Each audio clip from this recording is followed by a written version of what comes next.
Okay, सो limiting reagent हम लोग समझने की कोशिश करते हैं।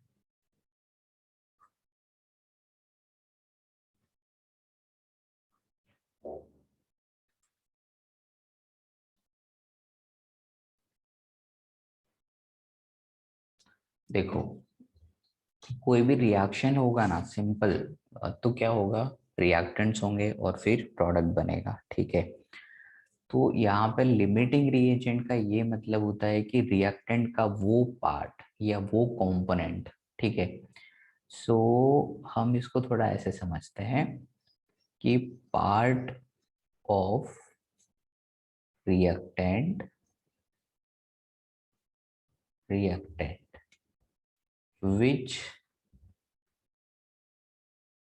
which is present in in limited quantity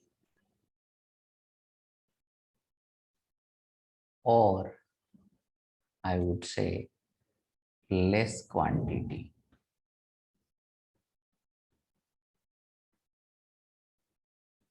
with respect to other reactants, ठीक है। तो limiting reagent actually part of reactant होता है, ठीक है, it is a part of reactant, लेकिन वो रिएक्टेंट जो कि लिमिटेड क्वांटिटी में प्रेजेंट हो। So please focus on this word, limiting, limited quantity, ठीक है, इसके ऊपर फोकस करिए आप, या फिर लेस क्वांटिटी। अगर हम क्वांटिटी का कंपैरिजन करेंगे ना, तो वो लेस क्वांटिटी में होगा, ठीक है, with respect to other reactants, ठीक है। लेस क्वांटिटी का यहाँ पे मतलब क्या है कि लेस क्वांटिटी और लिमिटेड क्वांटिटी का यहाँ पे मतलब क्या है कि it will form it will form lesser amount of product, lesser amount of product। तो ये क्या करेगा, थोड़ा सा कम अमाउंट प्रोडक्ट का फॉर्म करेगा, ठीक है। तो उसको हम लोग बोलेंगे लिमिटिंग रिएजेंट, ठीक है। अब सपोज करो कि आपके पास एक रिएक्शन है ए plus B,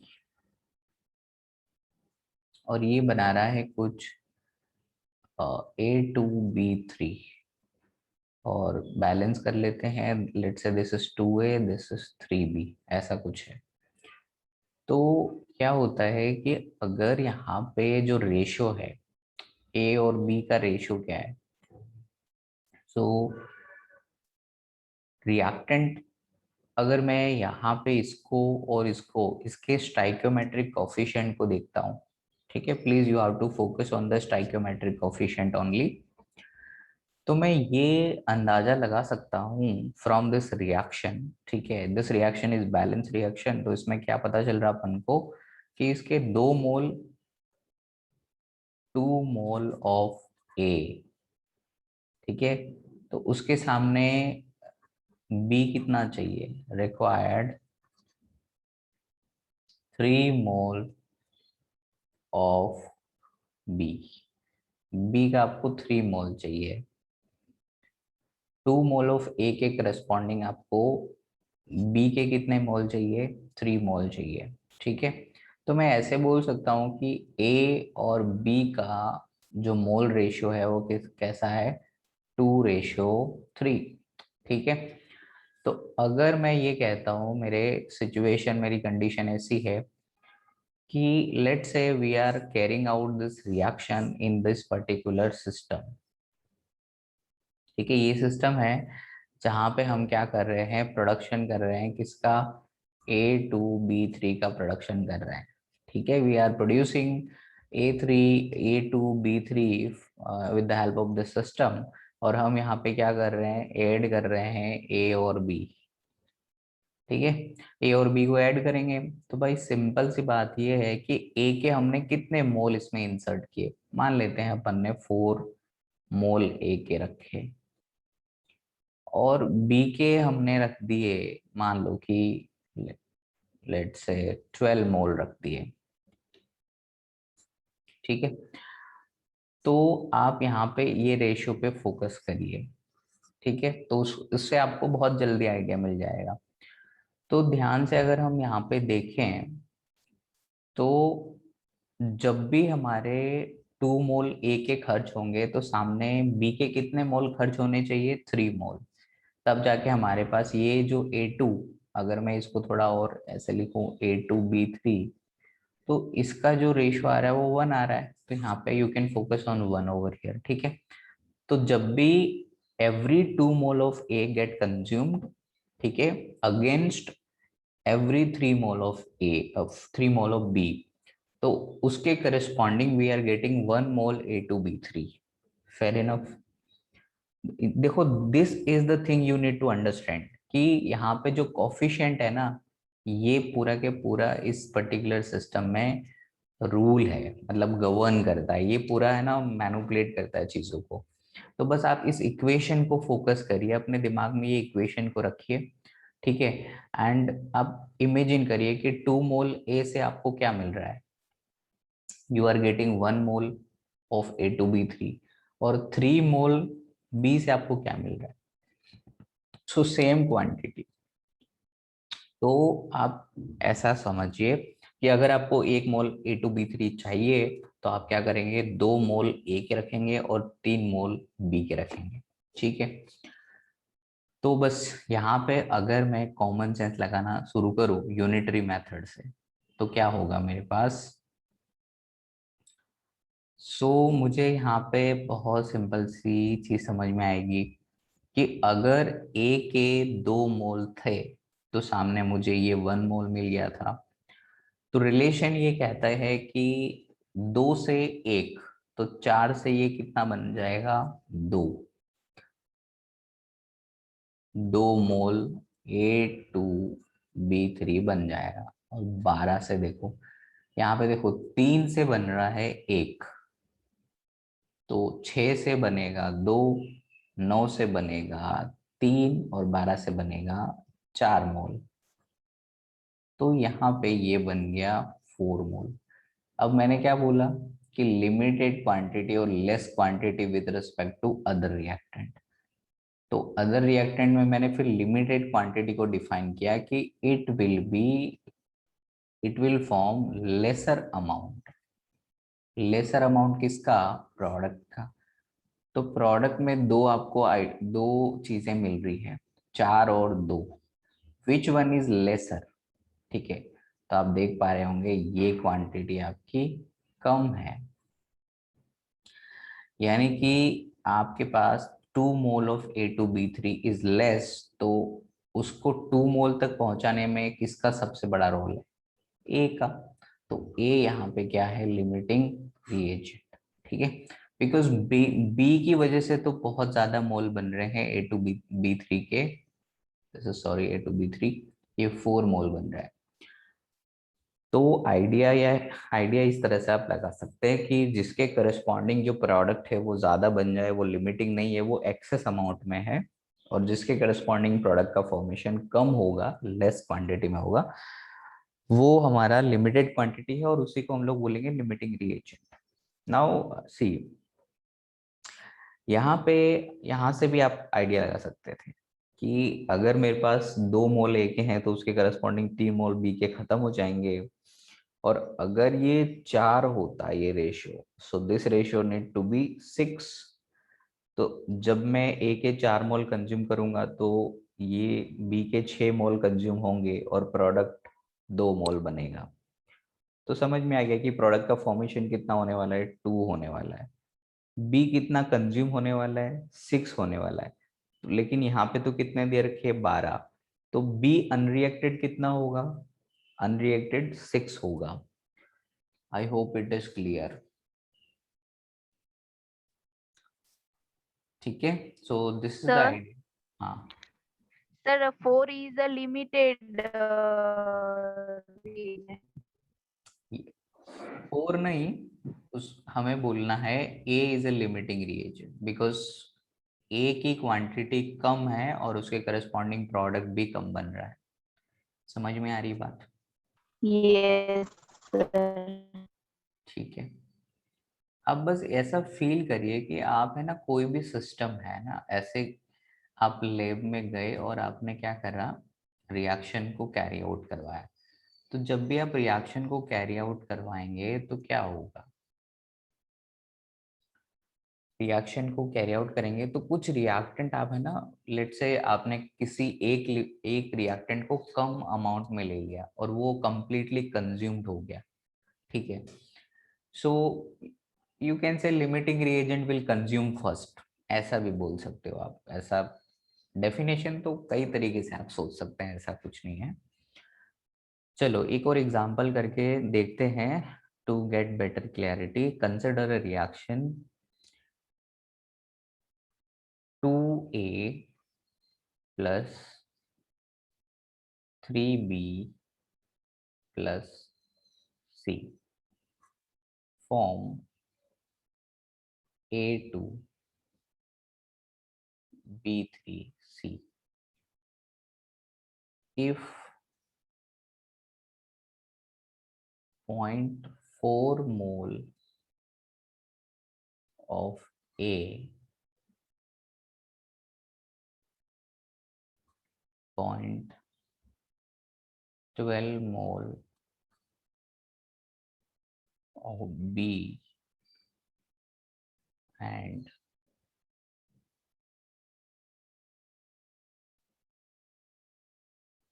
0.01 mole C are mixed together to form A2B3C. Calculate moles of A2B3C,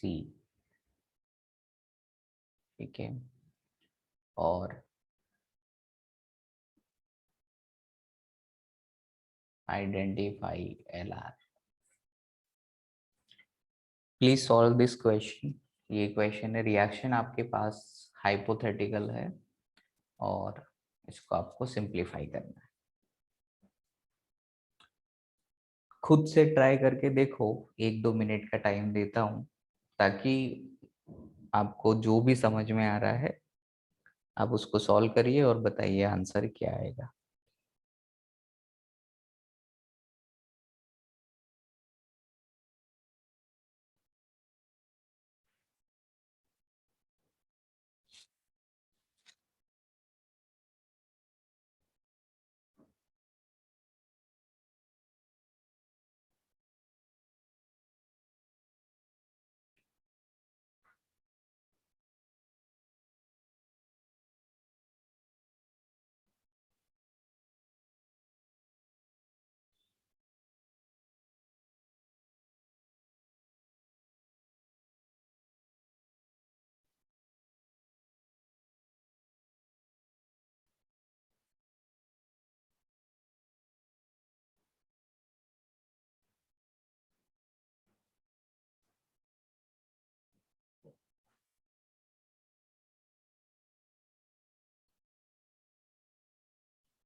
Sir, C is a limited reagent.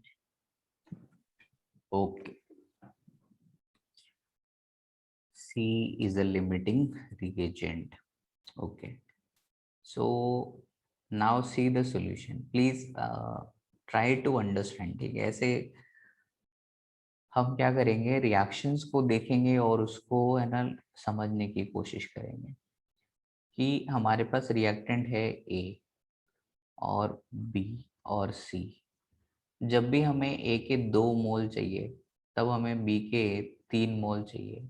तो आप रेशो से दिमाग लगा सकते हैं और उसके करस्पॉन्डिंग सी के 1 मोल चाहिए और जो आपका प्रोडक्ट है उसके आपको कितने मोल बन रहे हैं, 1 मोल, बिकॉज यहाँ पे कोफिशिएंट 1 है। तो इस तरीके से हमारे पास एक आइडिया लग रहा है कि हाँ ये किस तरह से लिमिटिंग रिएजेंट हम लिखेंगे। वैसे तो मैंने पहले दिन आपको लैंग्वेज में लिख के बताया था कि इतना ये गिव्स ये करके, लेकिन उतना सब लैंग्वेज लिखने का समय नहीं होता। We have to you know solve this question, this type of question like this. तो यहाँ पे देखो 2, 3 और 1, आप फोकस करिए रिएक्टेंट पे। यहाँ पे अपने को डेटा दिया हुआ है 0.4 ए का, 0.12 और 0.01 आपको ये दिया हुआ है सी। तो आपको कुछ करना नहीं है, ठीक है, जो भी आपको डेटा दिया हुआ है वो आप लिखिए। t इक्वल टू 0 के करस्पॉन्डिंग आपको दिया हुआ है ए कितना दिया हुआ है 0.4, बी कितना दिया हुआ है 0.12 और ये कितना दिया हुआ है 0.01। अब जो आपको कोफिशिएंट यहाँ पे दिख रहे हैं ना, इन कोफिशिएंट से ये नंबर को डिवाइड कर लो। सबसे सिंपल, 2 से डिवाइड करोगे इसको, 3 से डिवाइड करोगे इसको, 1 से डिवाइड करोगे। अब आप बताइए, इसको डिवाइड करेंगे तो क्या मिलेगा 0.2, इसको डिवाइड करेंगे तो क्या मिलेगा 0.04। Is it okay? और इसको डिवाइड करेंगे तो क्या मिलेगा 0.01। इनमें से सबसे छोटा कौन है ये बता दो आप। This one. तो यहाँ पे क्या हो गया, C इज लिमिटिंग रिएजेंट। क्या करना है आपको, कोफिशिएंट से डिवाइड करना है जो भी आपको मोल दिया हुआ है। So mole, given mole divided by coefficient की आपको क्या करनी है, वैल्यू निकालनी है। और ये वैल्यू क्या होनी चाहिए, मिनिमम। और जिसकी भी ये वैल्यू मिनिमम होगी वो क्या होगा, LR। क्या इतना काम आप कर सकते हैं, बस ये काम करिए आप तो डायरेक्टली। जो भी आपको गिवन मोल दिया है उसके कोफिशिएंट से आप डिवाइड करो, एक वैल्यू मिलेगा और देखो कि वो वैल्यू मिनिमम किसका है, वही आपका LR है। Is it okay now? Yes, sir. अब देखो, Yes, sir. हर क्वेश्चन आपको इस तरीके से सॉल्व करोगे हो जाएगा। पिछला वाला भी आप करके देखिए ताकि आपको कॉन्फिडेंस आ जाए। यहाँ पे देखो, यहाँ पे जो क्वेश्चन था उसको हम समझते हैं।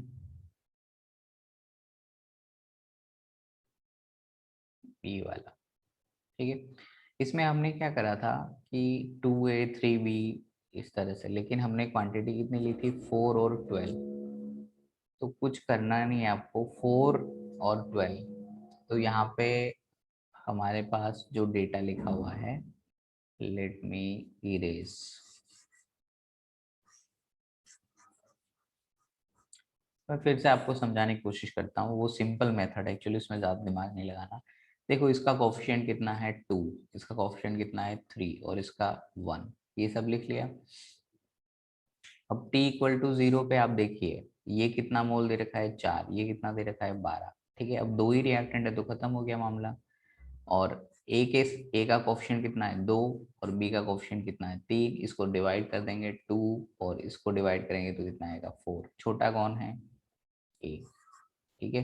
यहाँ पे ए क्या होगा, A will be your LR।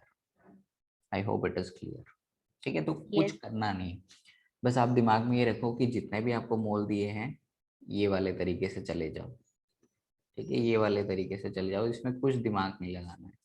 Given mole divide by coefficient, value निकाल दो, जो भी मिनिमम होगा वही LR होगा, ठीक है। नाउ अब हमारी जो रिएक्शन थी वो क्या थी, 2A plus 3B plus C gives A2B3C, ये था। अब हमारे पास में इसकी वैल्यू कितनी थी, इसकी वैल्यू दे रखी थी 0.4, इसकी वैल्यू कितनी थी 0.12, इसकी वैल्यू कितनी थी 0.01 और इसकी वैल्यू थी 0। ये कब का सिचुएशन है, t इक्वल टू 0 का, ठीक है। उसके बाद में ये रिएक्शन कंप्लीट हो जाएगी t टाइम के बाद में। तो क्या होगा, 0.4 में से यहाँ पे कोफिशिएंट कितना है 2, तो यहाँ पे आपको ये 2x लिखने का है। बस अगर ये कोई स्टूडेंट अगर ये वाली बात समझ में आ गया ना कि 2x लिखना है, तो आपका काम हो गया बहुत आसान। 0.12 में से आपको कितना लिखना है 3x, और 0.01 में से कितना आपको करना है x। सर सिर्फ कोफिशिएंट ही माइनस करने का है ना उसमें? यस ऑब्वियसली कोफिशिएंट ही माइनस करने के, ठीक है। तो ओके देखो सर। मैंने कुछ करा नहीं है, देख लो आप, यहाँ पे लिखा है मैंने 2x, यहाँ पे लिखा है 3x, यहाँ पे लिखा है x। तो ये कैसे लिखा है मैंने, 2 3 और यहाँ पे 1 है, इज इट ओके। और यहाँ पे देखो, यहाँ पे 1 है इसलिए मैंने डायरेक्टली x लिख दिया है। आई होप इट इज क्लियर। अब जो लिमिटिंग वाला बंदा है ना, उसको जीरो करने का है, तो ये वाली चीज क्या थी, लिमिटिंग। तो यहाँ पे क्या करेंगे, ये कंज्यूम हो गया ना वैसे भी, तो ये जीरो हो गया। तो x की वैल्यू कितनी आ गई 0.01। तो आपसे पूछे कि ये कितना बना है, तो 0.01 मोल। क्लियर है बात। Yes sir. और अब आपसे पूछ ले कि a कितना बचा हुआ है, तो x की जगह पे you can place the value, ठीक है। और आपको ये सब, इसको सॉल्व करोगे तो आपको मिल जाएगा अनरिएक्टेड a, और इसको सॉल्व करोगे तो अनरिएक्टेड b मिल जाएगा। आई hope it is clear now. Yes sir. Okay चलो आगे बढ़ते हैं। एक क्वेश्चन और आप खुद से करेंगे, इस बार मैं आपको बहुत ज़्यादा हेल्प नहीं करूँगा, ठीक है, खुद से ट्राई करो। लिख देता हूँ क्वेश्चन। और सपोज आपको बोला गया कि 3 मोल N2 react with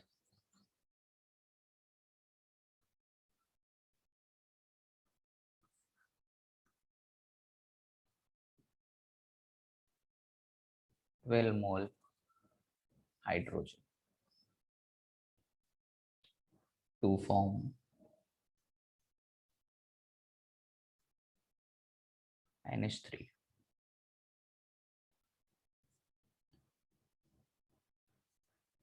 Identify LR and calculate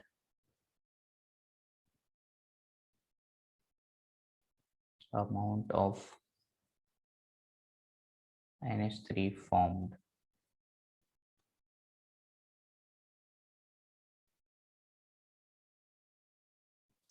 okay solve करिए सभी लोग। स्टेप क्या थे, पहले आपको केमिकल इक्वेशन लिखना है, दूसरा स्टेप उसको बैलेंस करना है, तीसरा स्टेप उसके स्टाइकियोमेट्रिक कोफिशिएंट देखने हैं। जो भी आपको गिवन डेटा है उसको स्टाइकियोमेट्रिक कोफिशिएंट से डिवाइड करना है।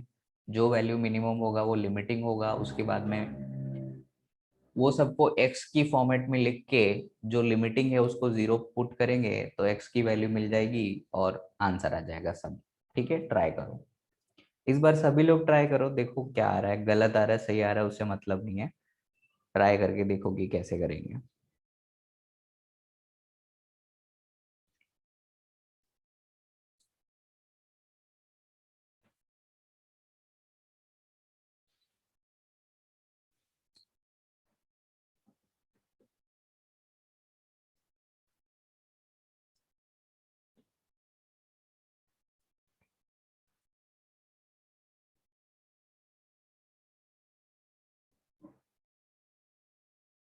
Nitrogen is LR, okay great.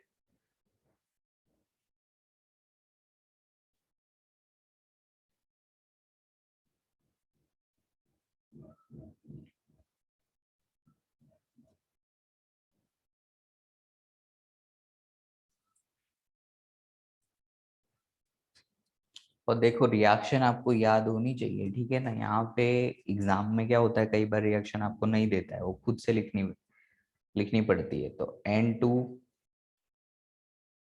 Plus H2 क्या बना रहा, 2NH3। तो यहाँ पे 3। तो ये हो गई आपकी बैलेंस इक्वेशन। अब मैंने आपका आधा काम कर दिया। अब बता दो लिमिटिंग रिएजेंट जल्दी से। Sir N2।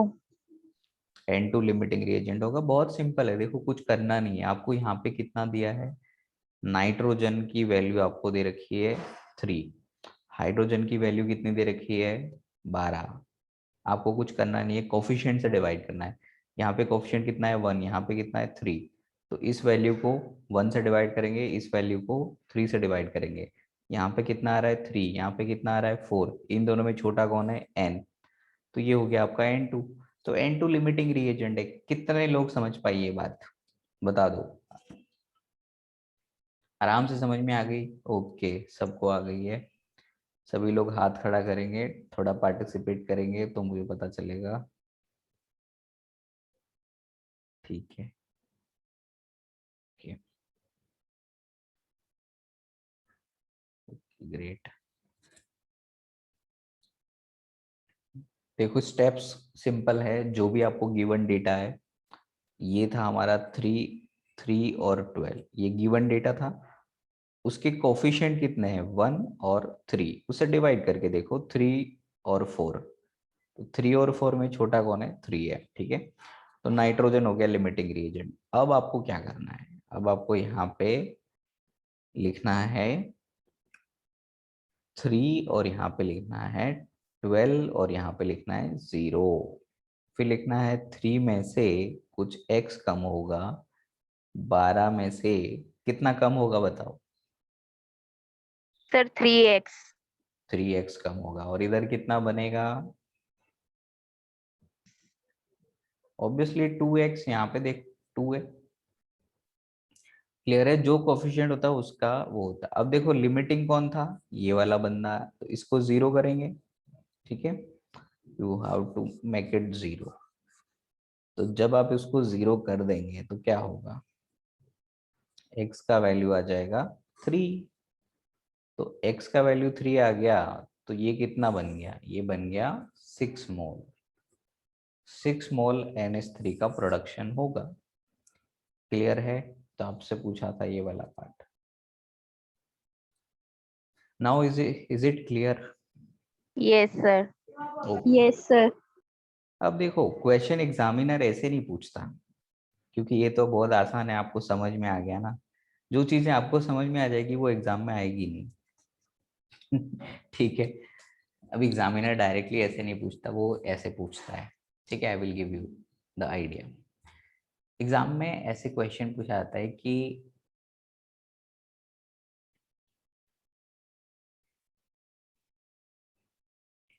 28 gram N2 react with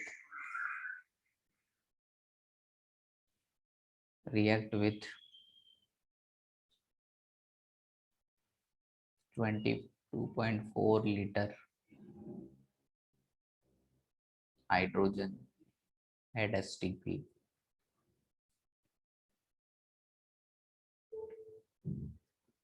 to form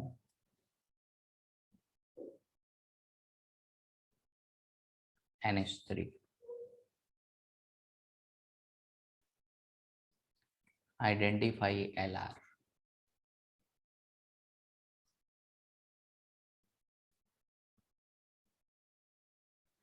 And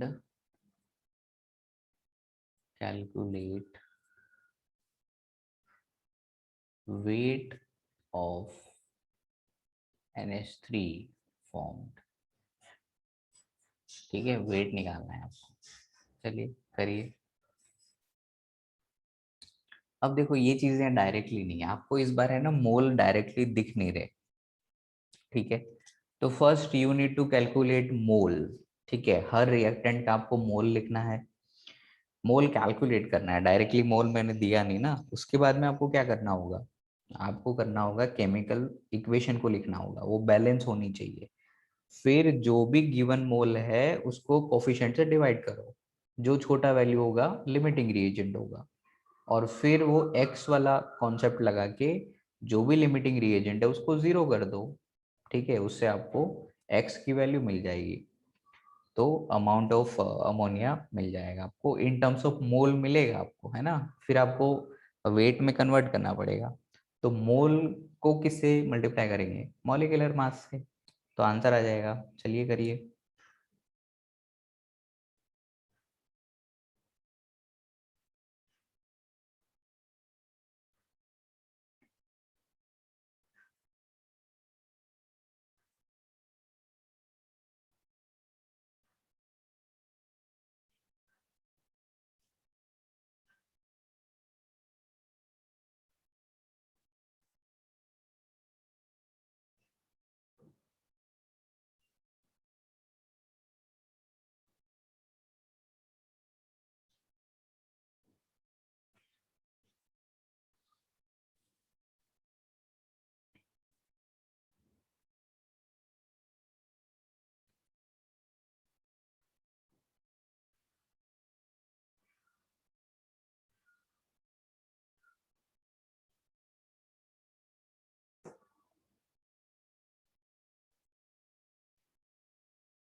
Sir, N2 is a limited reagent. And two, सबसे पहले तो मोल निकालेंगे, ठीक है। तो मोल अगर किसी ने निकाले हो तो देख लो, इसकी वजह से कितना आ रहा है, ये 1 मोल, ठीक है। अब मैं डायरेक्टली लिख रहा हूँ, क्यों, 28/28, ठीक है, 1 मोल आ जाएगा। और ये वाला क्या चीज है, ये वाला क्या है, ये भी क्या है, 1, कैसे पता चला, 22.4 लीटर का मतलब क्या होता है एसटीपी पे, 1 मोल होता है कि नहीं, एट एसटीपी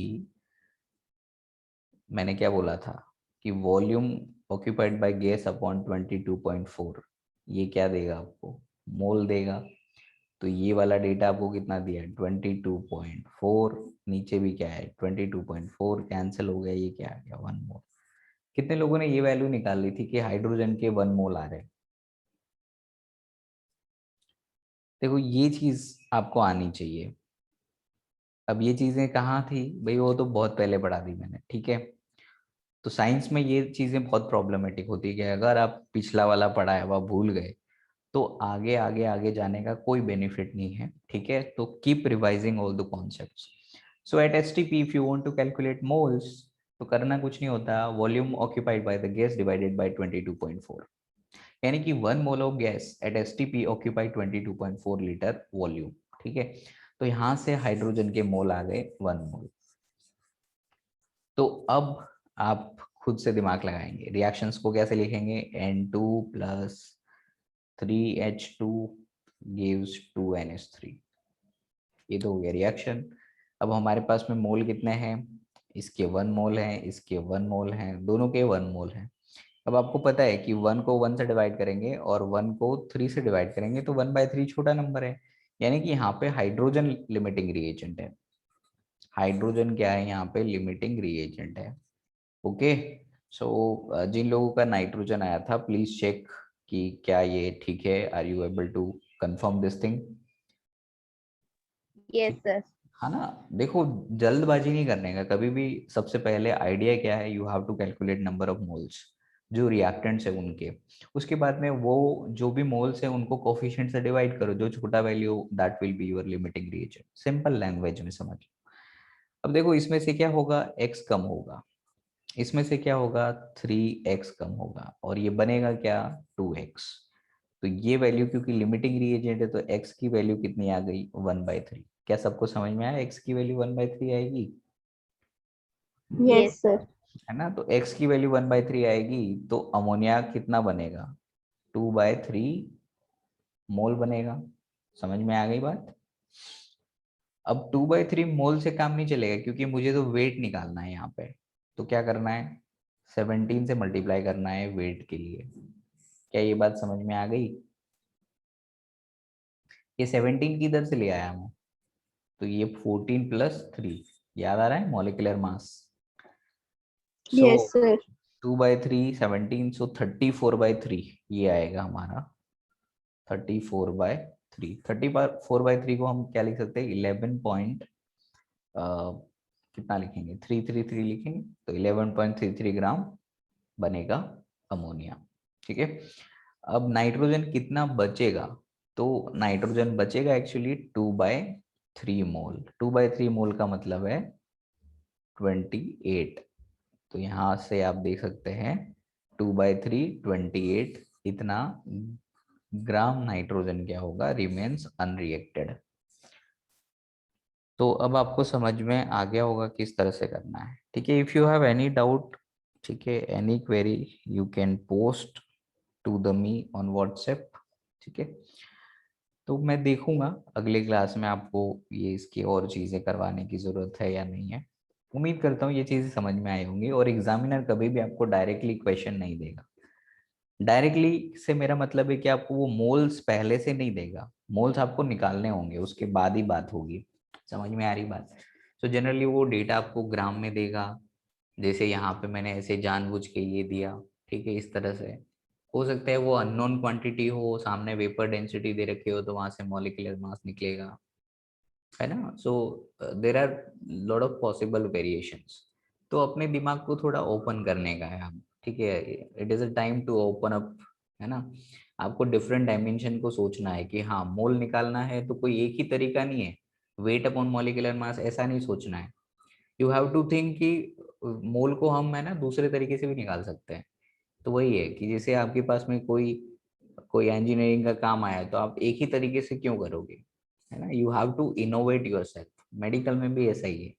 आपके पास पेशेंट आएगा तो आपको एक ही तरीके से ट्रीटमेंट नहीं करना है। ठीक है, कोई कोई बीमारी डाइवर्स होती है, तो कई बार आपको, you have to think beyond your book is knowledge. तो उस तरीके से आपको सोचना पड़ेगा। You have to challenge yourself. तो इधर भी क्या हो रहा है कि ऐसा नहीं कि न्यूमेरिकल आपको बहुत आसान देंगे वो। ठीक है, न्यूमेरिकल माइट बी डिफिकल्ट, क्योंकि वो चाहते हैं कि आप सोचें, आपका दिमाग काम करे हर सिचुएशन को फेस करने के लिए।